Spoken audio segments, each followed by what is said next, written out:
Good afternoon and welcome to part 3 of our webinar series focused on assessment accommodations. Today we'll be focusing on PARCC and DC Science Personal Needs Profile in Pearson Access Next.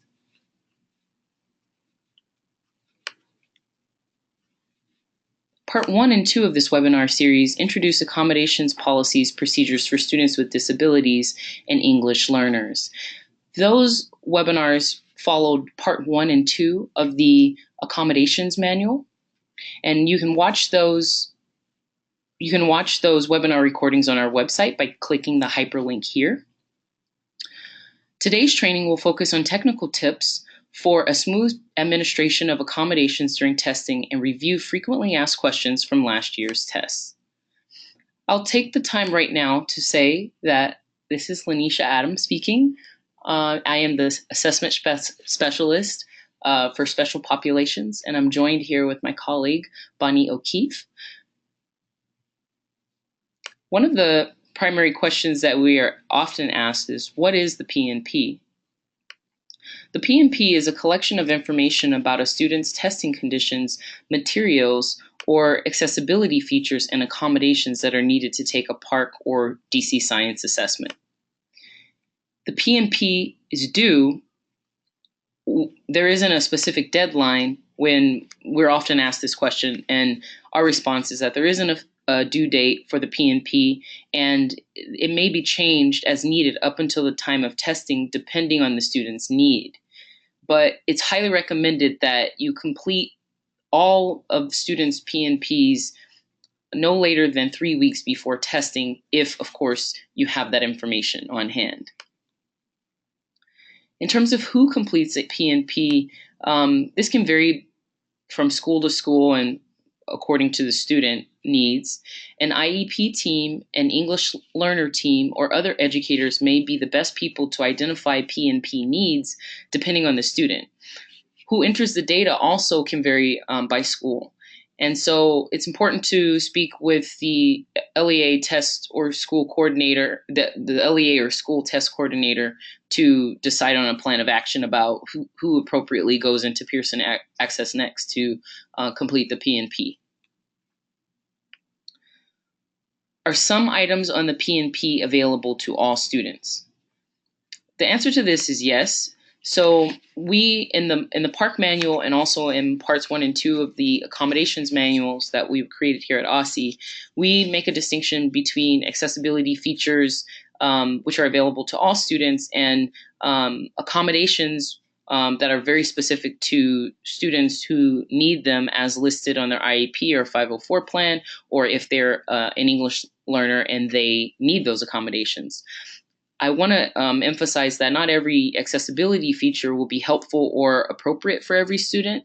So if an accessibility feature is required for a student with a disability or EL student, it should be treated as an accommodation, and it's legally required to provide these accommodations to students to make sure that they can access the test material in a fair way.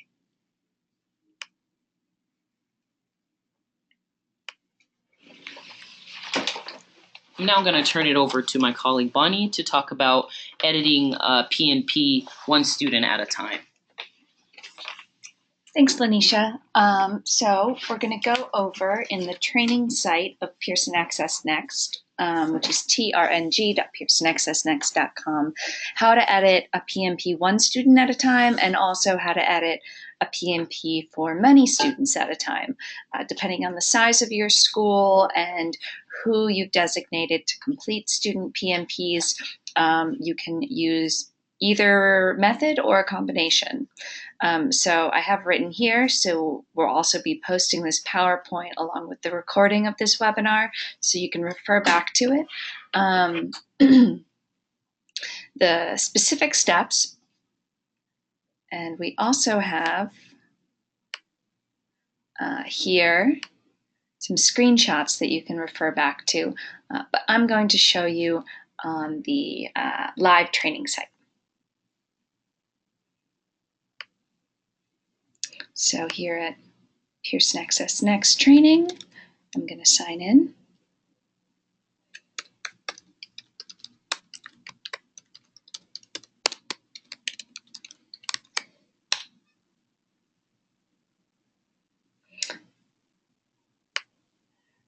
So note here that we're in the 2015-16 Spring PARCC administration. That's one thing to check to make sure that you're in the correct test administration before editing a student's PNP. There's not much point in editing a PNP for last year's test.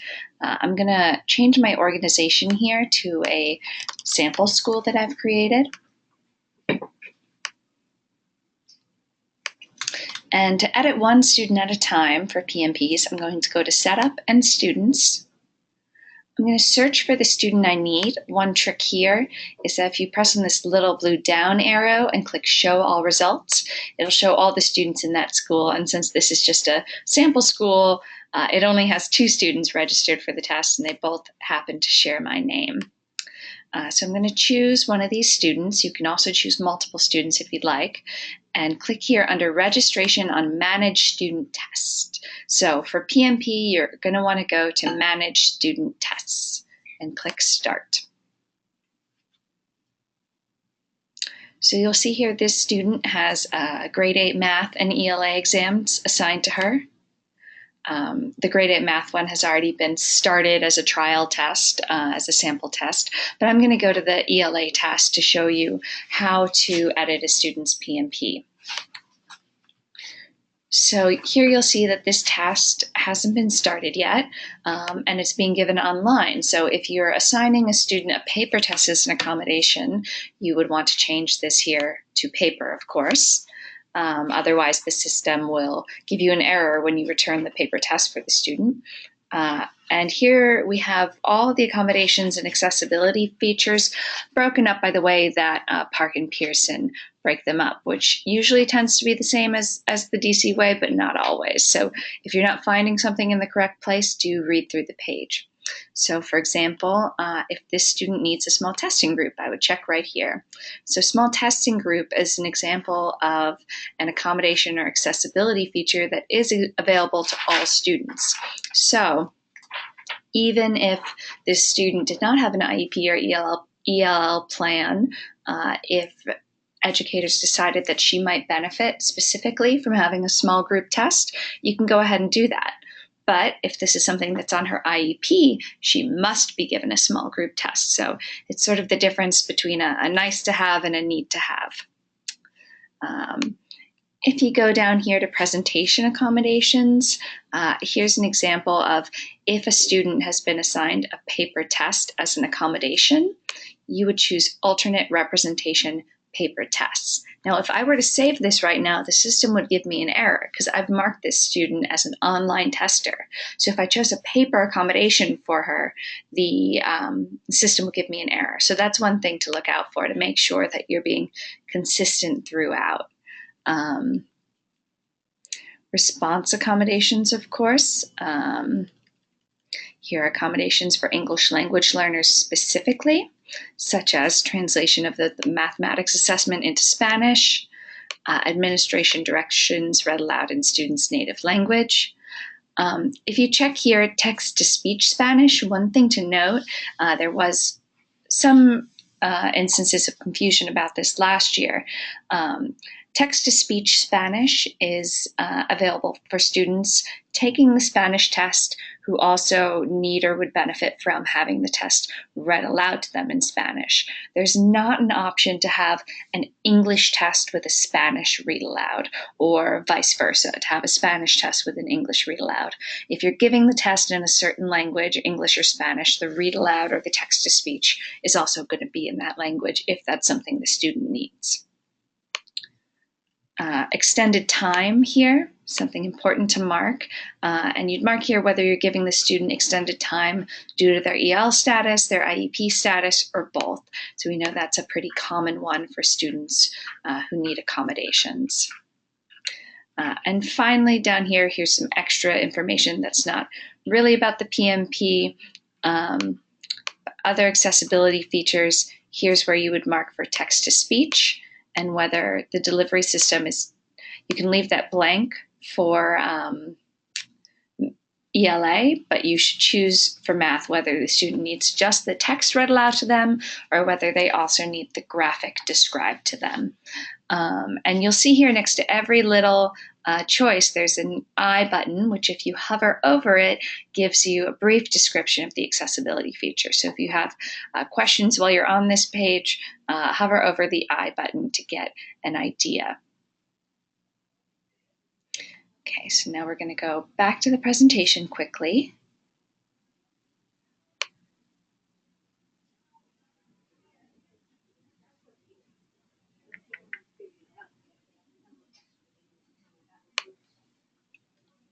And here we just have some screenshots of the process I just walked you through, so that if you go back to the screen later and you want to refer back to this slide deck, you can go through these screenshots to see step by step what I just showed you here. Now, if you want to edit the PNP for many students, there's also an option to do a data export and import function for all your students who are registered for tests. And to do that, you would go to Setup, Import, Export Data. You would do an export of your student registration in CSV file format, make the edits you need to make, and import the file back in. So I've got all the step-by-steps here. I'm also going to show you some screenshots. So you're going to go to Setup, Import, Export Data. Let me actually go back to the live site to show you that live. So we're back in the training site now. And so if instead of doing one student at a time, I wanted to see all my students and edit them all at once in a data file. Setup, Import, Export Data. Under Task, I would choose Import, Export Data and Start. And here I would choose a student registration export. File type, choose CSV, and click Process. Now, usually it takes a minute or two for the test to process. You can just click this blue Details button to refresh the page, and then a download link will show up right here when it's ready to download. And that will just give you one file with all your students, all their tests.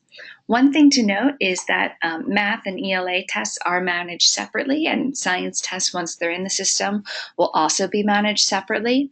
And that's simply because students might need different accommodations based on the type of tests, which certainly makes sense if you think about it. A calculator accommodation wouldn't really make much sense for an ELA test.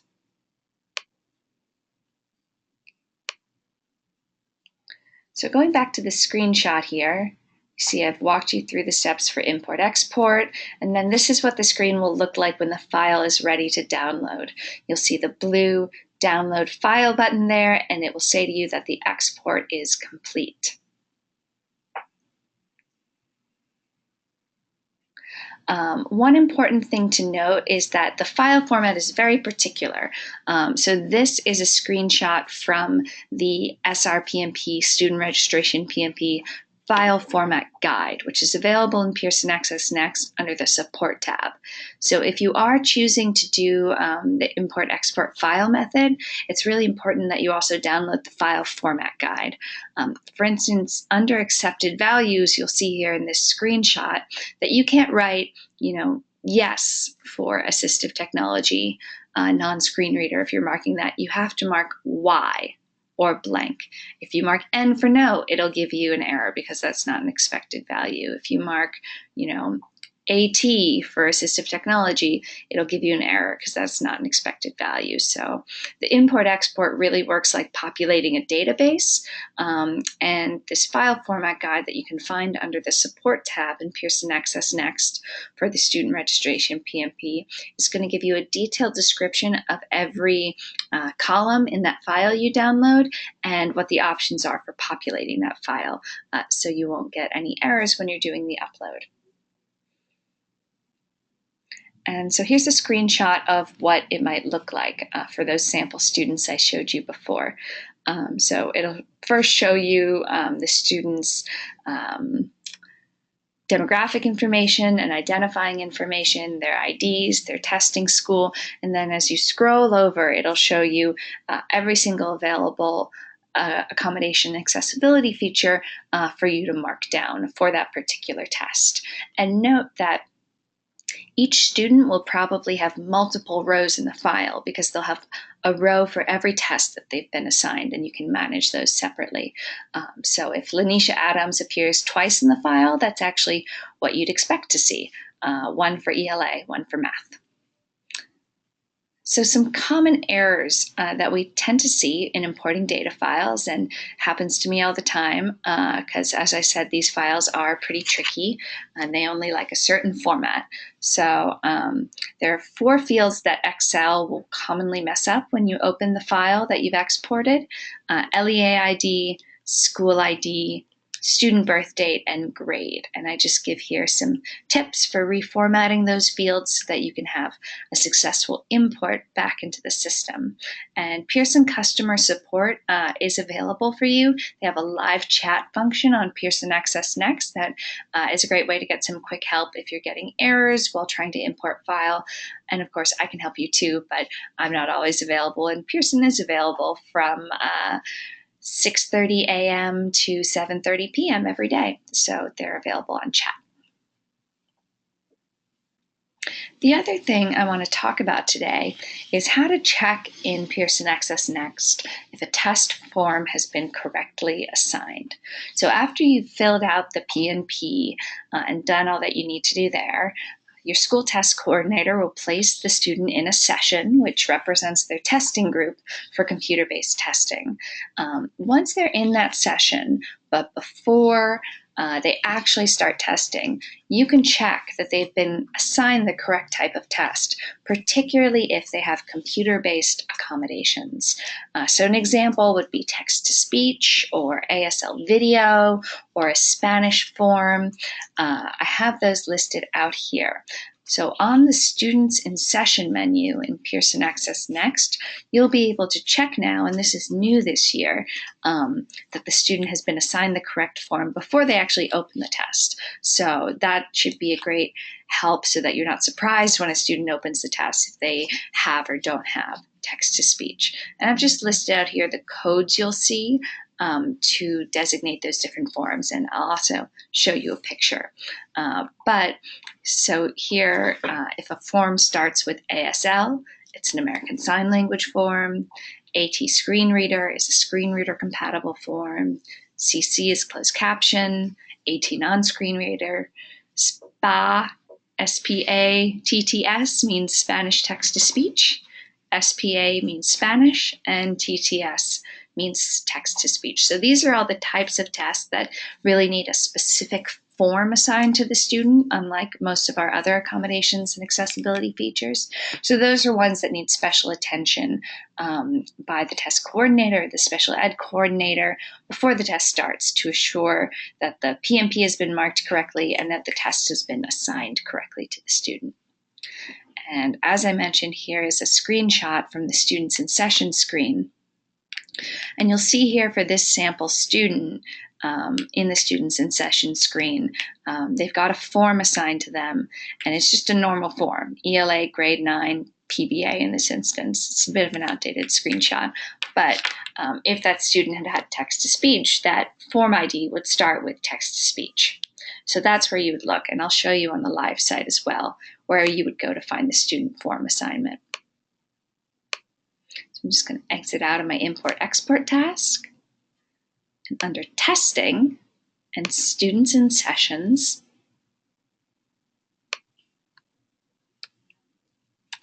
I have some sample sessions set up here.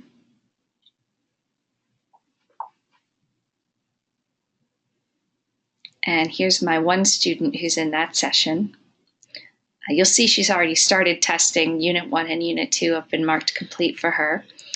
But you'll see at the very end here, Form, Grade 8 ELA Literacy Practice Test 4. So this is not an accommodated test form, so I can tell even before the student starts testing that this student is not getting text-to-speech, she's not getting Spanish, she's not getting ASL, she's just getting the normal version of the test form. Maybe she's also getting extended time or some other accessibility feature accommodation that's not controlled by the computer, but here I can see that in terms of the actual electronic test she's taking, it's the normal version.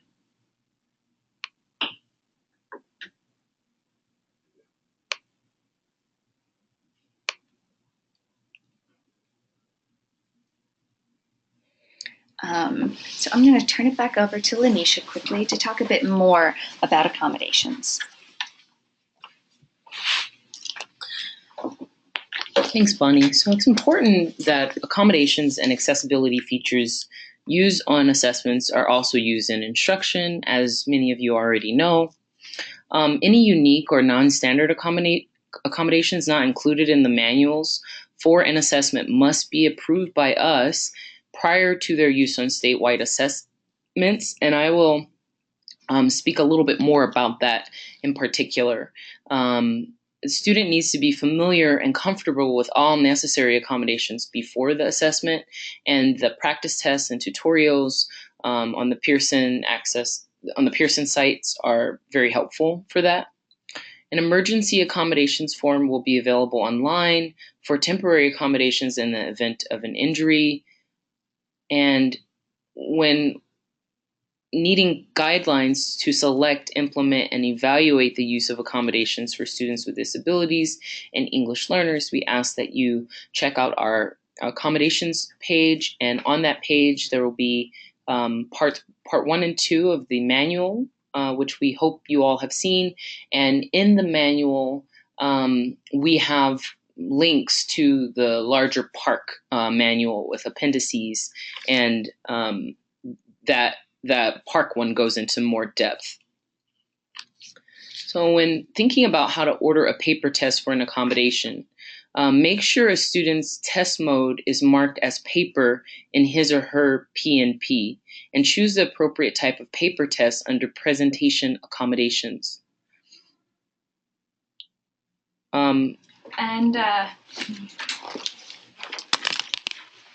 Hi, this is Bonnie jumping back in here for the Pearson Access Next side of things. So I do want to point out, that our ordering window for extra paper-based tests or special paper-based tests needed opens on March 9th. If your student is already marked as paper in the system and was uploaded with a paper accommodation, that will be sent to you automatically. And you should wait until you receive that initial shipment of tests before ordering anything extra. But if you know that something hasn't been ordered yet for a student, you can do so in Pearson Access Next for PARCC. So I give the step-by-step here, but you go to Setup, Orders and Shipment, and it's more or less self-explanatory. From there, you can place additional orders. This year, this is different from last year. Last year, you had to place your order in multiples of, I believe, 5 or 4. This year, you can just place an order for however many tests you need, and the system will automatically round up if it comes in packs. So, for instance, the tests come in packs of 4. If you need 2 paper-based tests, you can just enter 2, and it'll automatically send you 1 pack of tests. And your order must be reviewed and approved by OSSI prior to shipment for additional orders, just to make sure that people are ordering the correct kinds of tests, not making any mistakes. But once that's been approved, it will arrive in under 5 business days. So do plan accordingly on that, because it's difficult to get expedited shipping, and we want to make sure that folks are planning ahead. But additional order window opens March 9th, so even if you're testing in the very first window, you have several weeks to place that additional order. Note that not all users have permissions to place paper orders. All LEA test coordinators should have that permission, but if the permission isn't appearing for you when you go to Pearson Access Next, you can ask your school test coordinator to give you that permission if you need to place an additional order. I'm going to show you very quickly where that is. So going back to Pearson Access Next here, under Setup, I'm going to go to Orders and Shipment Tracking. So here's both where I can place my order and go back to see that it's been approved, that it's been shipped, that it's on its way to me. But if I were just place a normal order, I'd go to Select Tasks and Create Edit Orders and Start. And so here you would place your order, indicate the date needed, and any special instruction. For example, if you have delivery instruction that you need to give to UPS, there should be a contact information for each school stored. But if there's not one for your school, you can enter it here. And then at the bottom here where it says add items, this is where you'd go. So there are filters up at the top, and for material types, you'll see that there are different kits, especially for accommodated materials. So Braille kit, reader kits for computer-based tests, large print kits, Spanish kits, read aloud kits. One thing to note that's different this year from last year, third grade tests have a combined answer booklet and test, so it's one booklet for third graders, but all other tests have separate answer documents and test booklets. So that is one small change from this year. And you can choose your subject here and your grade. Note here, one of the categories is return materials and shipping boxes. So when you place an order for additional items, it will not automatically also send you return materials like the UPS return label for scorable or non-scorable materials or shipping boxes. So if you need those extra materials when you place an additional order, be sure that you do so under return materials and shipping at the same time that you're ordering paper tests. And there's plenty of guidance on that in the PARCC Test Coordinator Manual. Do note that for DC Science, there will be a slightly different paper test ordering process. That's only for students who need the test on paper as an accommodation. It'll be an email-based ordering process, and there'll be a webinar specifically on DC Science procedures coming up on April 4th, where they'll go over all those ordering procedures in detail. But do note that it's going to be slightly different for DC Science and ordering paper tests. Someone asked earlier if Braille is considered a paper test. Yes, it is. So these are the paper test types available as accommodations. Regular paper tests, paper read aloud kits, Spanish read aloud kit math tests, Braille, large print tests, and Spanish large print math tests. So you've got a couple different combinations there. The reason, especially for the read aloud, the Braille, the large print, that those are called kits is because not only do they include the test booklet and the answer document, they also include, for the read aloud kit, a copy for the reader, which is important that the teacher have their own copy of the test in the same form as the student. And for the Braille and large print tests, those are going to need to be transcribed according to manual directions before returning. So that's because the machine that reads paper-based tests can't read Braille and large print tests. So it'll give you a regular form version of the test as well that a test administrator, test coordinator can transcribe after the student finishes taking the test, and there are transcription procedures all outlined in detail in the manual. So if you do have students taking these kinds of tests, note that they will need to be transcribed before returning to the vendor. One thing to note, and this is a specific to Braille item, is there's also an option to test Braille with computer-based testing. So if the student has a refreshable Braille reader device, which hooks up to the computer, that is also an option for them. So you can also do computer-based testing for Braille with the refreshable Braille reader, which I know some students have, but there's also a paper Braille test available if that is more appropriate to the students and the type of instruction they're getting, which goes back to Lanisha's earlier note that having a chance to practice and having these accommodations as part of your instruction is very highly recommended. It's what's going to ensure that the accommodation actually is helpful to the student. So I'm going to turn it back to Lanisha to talk about unique accommodations. Great, thanks, Conan. On the topic of paper-based addition, we received a question about whether or not if a student needs to take a paper-based assessment, if it needs to be indicated on their IEP. I think that one option, yes, the answer to that question is yes, definitely. And I want to note that there is an option to indicate that in SEDS.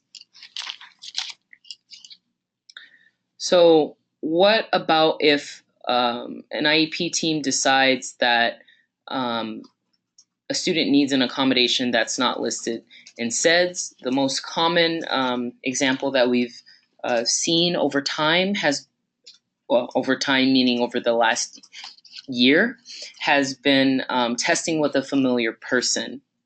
I want to say that this accommodation is allowable by PARCC, but it is an LEA decision.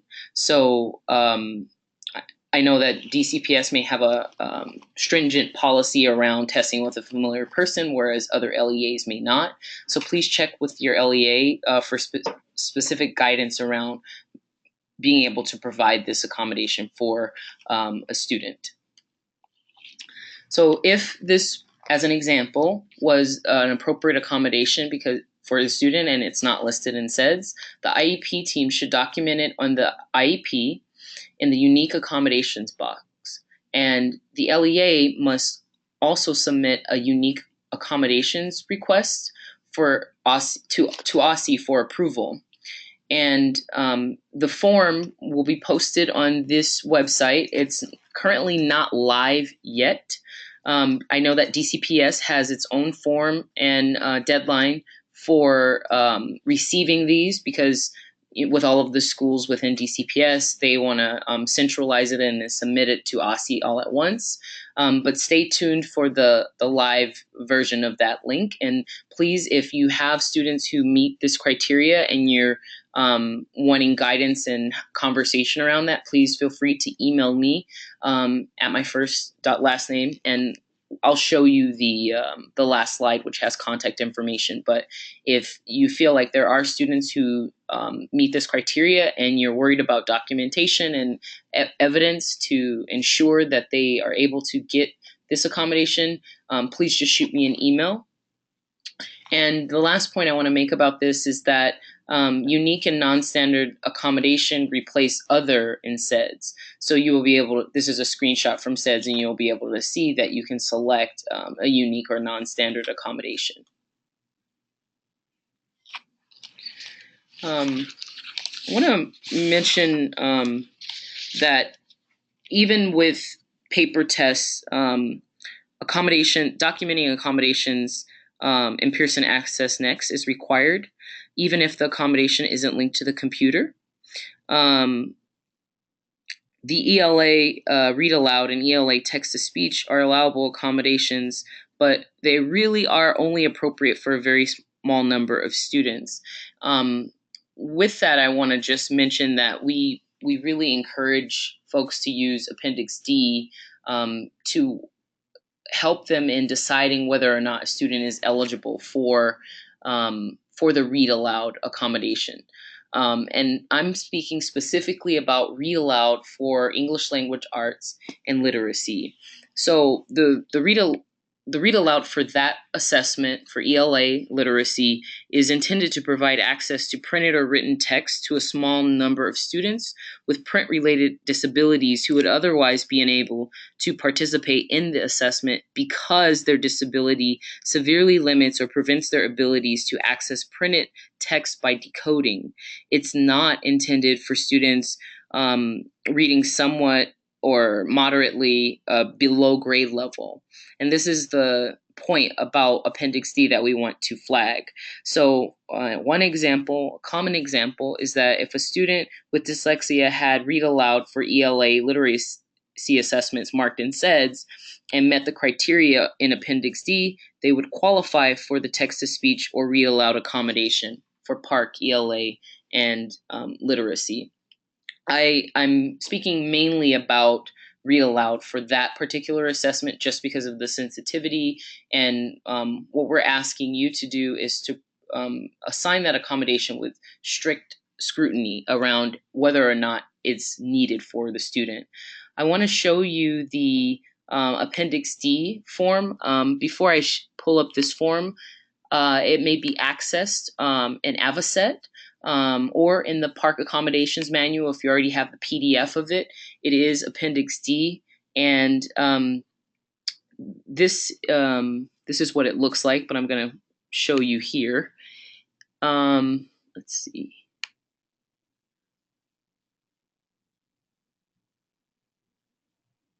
So the form asks you to document who's on the IEP team and to name them here, which is pretty standard. But here are the guidelines. So does the student have an IEP or 504 plan? If you say yes to that, you hit agree, and you can just check it off. And then there are some questions about whether or not this disability severely limits or prevents the student from accessing printed text.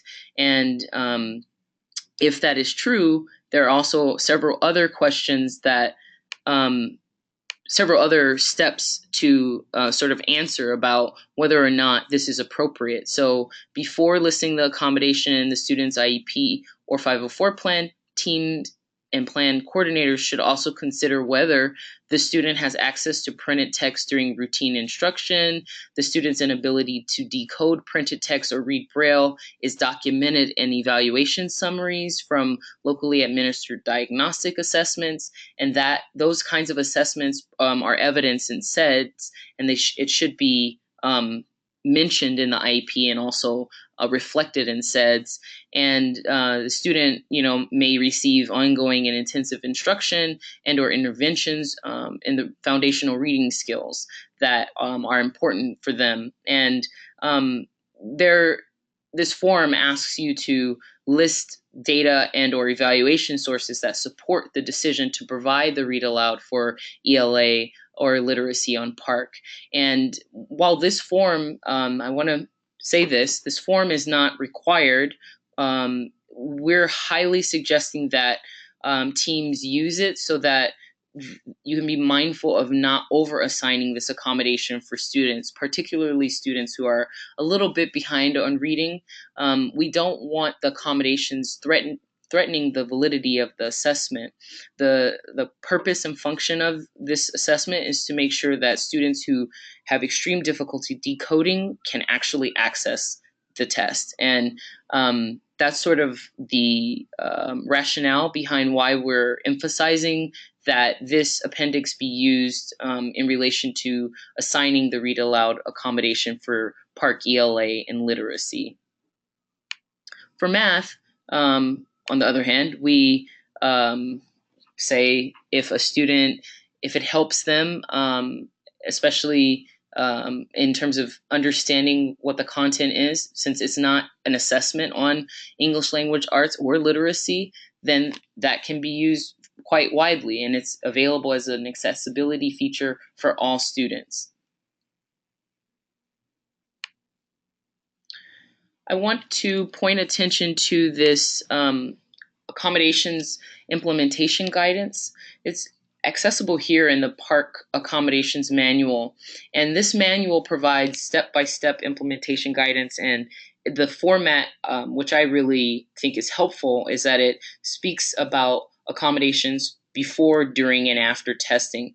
And so you would want to use this as a resource it goes into depth about each and every accommodation and each and every accessibility feature available in PARCC, and it is a great resource.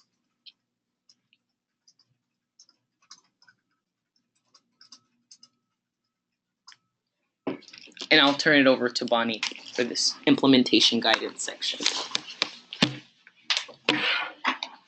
So here we just wanted to give you all some quick tips and hints on things we heard last year and accommodations we know are pretty widely used among DC students to make sure that we're answering some of those frequently asked questions. And then we'll circle back to some of the questions we're getting from all of you in the chat box, but please feel free to keep entering your questions in the question box as they come up.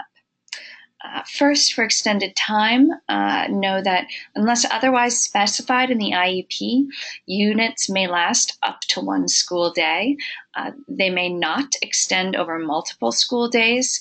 That's not an option even if it is specified in the IEP for test security reasons. So 1 unit per day is the maximum. For some students, they may not need that much time. And for scheduling purposes, if it says in the IEP, the student gets up to double time, then that's something you can implement. But generally, for students with the extended time accommodation, units may last up to one school day with breaks as appropriate. So for that reason, it's generally a good idea if students have extended time to schedule them for morning tests so they can use that time if they need it. If you know that this student is really not using their full time or doesn't need that full school day, you can schedule them for a test in the afternoon, but do be aware that they are entitled to up to one school day if they need it. For calculators, we did get a question from someone on the calculator checkbox in the PNP. There's PARCC calculator guidelines, which are in AVACET, which we showed you earlier, which is the PARCC documentation guidelines. That's all accessible via parcc.pearson.com. But the PARCC calculator guidelines go through a lot of the nitty-gritty around calculators, what units are calculator units versus non-calculator units, so you can be aware, and also which calculators are considered at grade level for those students. If your student has a calculator accommodation for calculator on the non-calc units, generally they would then be using their normal grade level calculator on those units. They may also use a calculator that's from a lower grade level if that's appropriate for the student, but do be aware that for the calculator units, they might actually need to use some of the functionality on those higher level calculators in order to answer the question. So something to consider there. If your student needs a special calculator, for instance, I know some students have large button calculators or different types of assistant technology calculators. There isn't a special marker for that on the PNP as long as the student has it on their IEP. You can just mark calculator accommodation for that student. The calculator accommodation covers sort of a wider variety of calculation tools and devices. For instance, if students have an accommodation to use a multiplication table, and that's something that they use in class, and that's something that's marked on their IEP, then you can just click calculator on the PNP to note that that student has some sort of mathematics device accommodation. For paper tests, students with paper tests as accommodations may test at the same time as other students. And what I mean by that is this. We have a paper testing window for those few schools that have been approved for school-wide paper-based testing based on technological hardships. And those schools are all testing at the first window, but I think most schools in DC are testing a bit later. And so if you are testing, for instance, in computer window 3 from April 11th to May 20th, and you have students taking paper tests as accommodations, they may take the test at the same time as the other students in their grade. Just be mindful that you're going to have to send those tests back as soon as they're completed, and please do send them back in a timely manner so we don't have any delay in getting the data back for those students and their results. For text-to-speech, be aware that students may test in a room with their peers if they have text-to-speech as an accommodation on ELA or an accessibility feature on Math. Text-to-speech can be made available to any student for Math, and we link to that Appendix C guidance here for ELA. One thing I do want to circle back to on the read aloud, and we did get a question about this. So looking back at this slide, know that if a student has a read aloud accommodation on their IEP, you have a couple different choices to make for them based on the test. So if a student has read aloud, they could get a computer test with text to speech. They could get a computer test with a human reader in PARCC. Or if they have read aloud and paper test as an accommodation, they can get a paper test with a human reader. So if you have read aloud marked for someone and paper test, then you would order a paper read aloud kit for that student. For DC Science, it's slightly different. Actually, that should say audio form. So computer test with audio form in DC Science, or you could do a computer test with a human reader, or you could order a paper test and have a human reader for DC Science. So that's sort of, if the student has read aloud on their IEP, you still have some choices to make based on what's appropriate for that student. Now I want to go through how to fix a PNP problem during testing. So it will happen, and it's totally understandable if a PNP was an error, what to do if the student, for instance, opens their test and they're supposed to have text-to-speech, but they don't have it. This is an error that we really want to avoid as much as possible, just because it's a very high impact error. It could potentially cause students to lose their work or for their test to be invalidated if not caught early. And we don't want to waste anybody's time, and we want students to be able to have a fair and equitable testing experience. So the best thing to do, of course, is to check the form, as I showed you earlier, and make sure that the PNP is correct before tests are loaded and started. But just in case you end up in this situation, there is a full step-by-step guidance document to what to do to fix a PNP error during testing. But in short, what you'll need to do, and this is if a student has been, the test has been placed in the session, and if the test has been started by the student, you'll basically need to retrace your steps and assign the student a new test. So you would submit an incident form and a void request to OSSI so we could know that the test with the incorrect accommodation needed to be voided. You would mark the student test complete in the Students in Session screen, and you would go back to the Manage Student Tests page that I showed you earlier and basically assign a new test in that subject with the correct accommodations for that student. You would then place that new test in the session, verify the form assignment, refresh your Proctor cache, print a new test ticket, and start the new test. So you can see it is kind of a process if you get to the point of a student opening the test and a computer-based accommodation has not been provided due to a PNP error. So we really want to make sure, A, that everyone knows what to do in that case, but also that we try and prevent it as much as possible.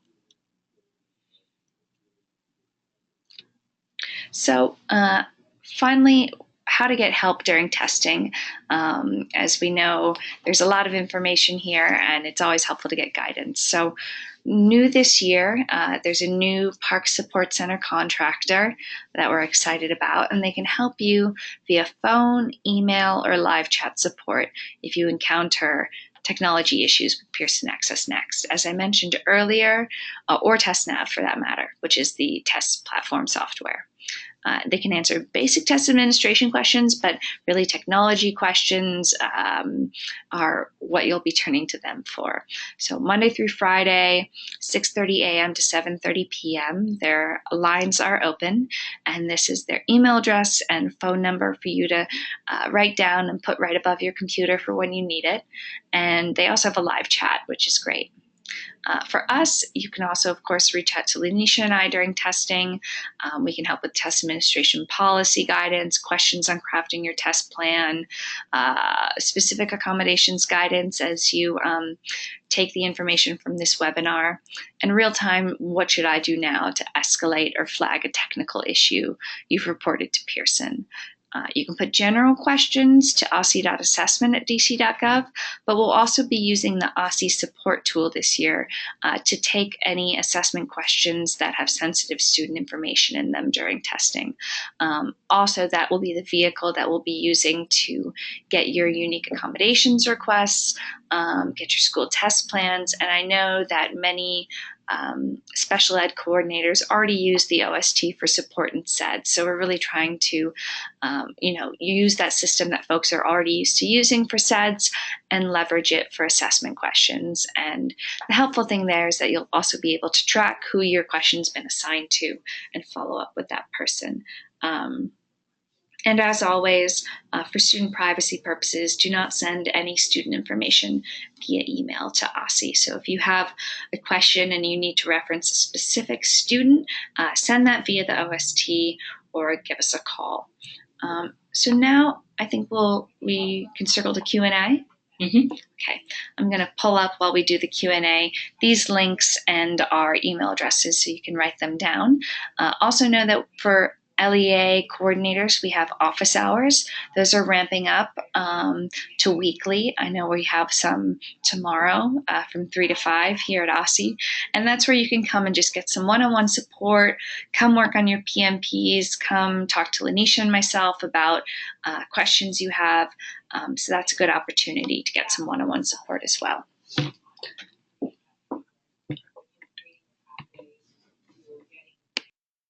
So one moment, we're just going to pause and take a look at the questions that folks have submitted.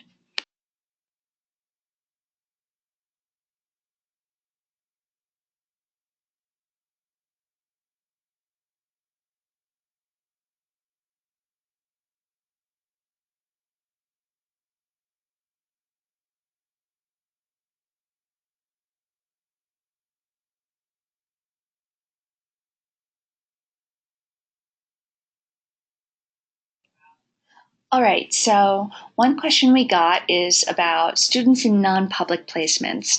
Is it the LEA's responsibility to order paper tests for that students or the schools?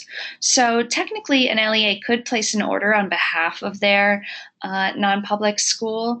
I would say it is generally best to do those orders at the school level. Materials can be delivered directly to the school level, but LEA test coordinators should be in communication with their non-publics, especially for students who need paper-based tests, just to make sure that they're aware of how to do it. If you don't, as an LEA coordinator, you can also oversee any orders placed by your non-public schools by looking under orders and shipment tracking. So if you go and see that you have students who need paper-based tests, but you don't see that any tests have been ordered and it's a week out from testing, that would be a great time to follow up with your schools. But generally, schools are the ones ordering paper tests. All right, so we're going to scroll down here. One question, if the student has the math text-to-speech in Spanish, do we need to order the Spanish read aloud kit? No, not necessarily. You only need the Spanish read aloud kit if you're giving the student a paper-based test in Spanish with read aloud. So that's a real combination of accommodations there. But yes, if the student needs a paper-based test as an accommodation and they need a Spanish math test by virtue of their EL status, and they're getting a read aloud as an accessibility feature, then that would be the scenario in which you order the Spanish read aloud kit. But if you're doing text-to-speech, no need to order anything. Same thing for any student with read aloud, as I went through earlier. If they also have a paper-based test accommodation, that's when you'd order the read aloud kit.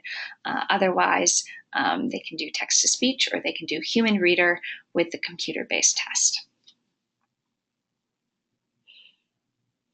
One question here about audio on science that I mentioned briefly. Yes, there will be audio available on science this year, linked to the computer-based test. That's new. It's called the audio form. It's similar to text-to-speech. It has slightly different functionality. It just doesn't have all the bells and whistles of text-to-speech. We'll be demoing that on the April 4th Science Accommodations webinar, or not Science General webinar, which will include some information on science accommodations. But yes, it functions very similarly to text-to-speech. It's embedded in the test. Just how you assign it and how students use it is slightly different, but the principle is the same. There will be a computer-based audio option for science this year. One clarifying question someone asked, yes, students who have a text-to-speech accommodation or accessibility feature in the case of math, may test in the same room as other students without that accommodation or accessibility feature as long as they have headphones. That's fine. If the student has extended time, they should probably be in a different room so that they aren't disturbed by other students leaving. But if they just have text-to-speech, they can test with their classmates. One question about the OSSI support number, that we will have a number for you all to call this year. It is changing. It's not the same 240 number, and we'll have some guidance coming out about that shortly. We're going to have a 202 number this year, but we will have an OSSI support number for folks to call if you need policy help from OSSI. But generally, if it's a technology question, do reach out to Pearson first. Questions about office hours and other face-to-face support. If you can't make it to our office, but you would like some one-on-one support, do feel free to reach out to Lanisha and myself, and we'll see what we can do. We definitely want to make sure that everyone gets their questions answered and feels supported during testing, so we can arrange a phone call during that time, or figure out another option for you if those time slots that we have office hours in don't work. So do reach out to us if you have some follow-up questions or one-on-one support. The timing for the science webinar hasn't been solidified yet, but that will be announced via email and in the LEA Look Forward. The next question, for frequent breaks and extended time, is it required that those be in a separate test environment or just recommended? For that one, recommended. Go by what you know from the student, but generally it can be pretty disruptive for students if all their classmates are finishing and they're sort of left behind. So do consider that for students with extended time, having them test in a small test environment or with other students who also have extended time. One clarification about text-to-speech. If a student has text-to-speech, they can be in the environment with their classmates. If they have a human reader accommodation, they should not be with their classmates who do not have human reader accommodation, because there's no way for those other students to turn off their hearing. And they don't have that accommodation, so it would not be appropriate for them to overhear the test being read to another student. They also might have a different test form, so that wouldn't be helpful to them at all. In fact, it would be very distracting.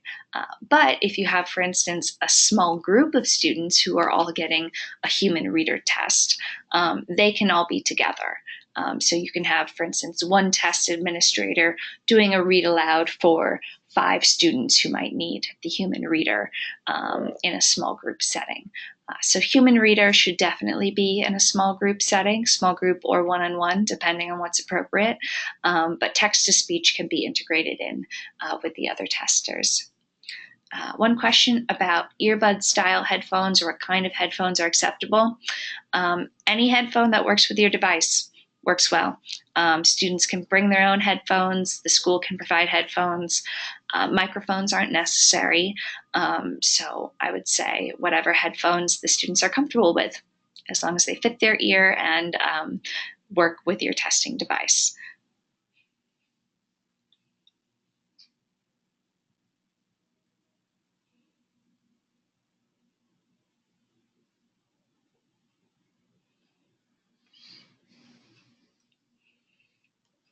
Great. So we're getting some questions about translations of other languages other than Spanish. That is something we covered on part 2 of the webinar series, specifically on ELL accommodations.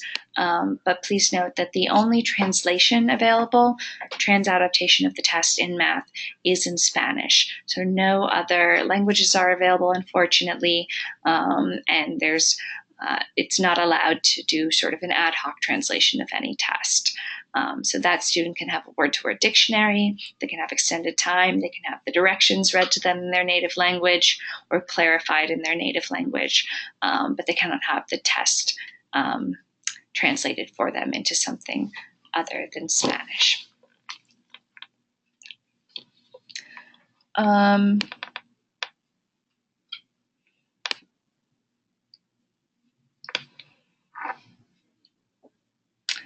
Okay, the questions seem to be slowing down a little bit.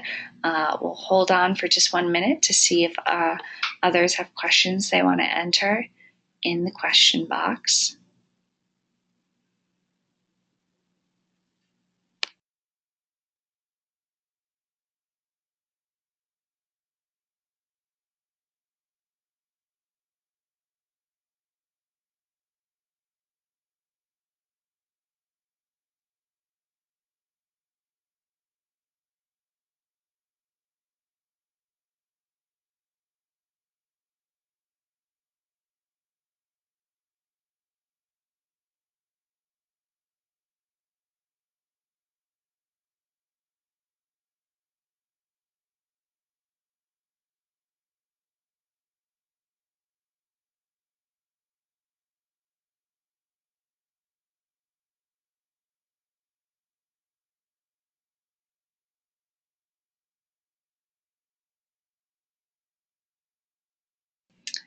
All right, so seeing no other questions right now, we're going to leave our screen up for a little bit, but otherwise sign off. Please do follow up with us if you have any questions. We will post the video of this webinar and the slides on our website shortly. And thank you all for attending this webinar, and thank you all for your work on PARCC.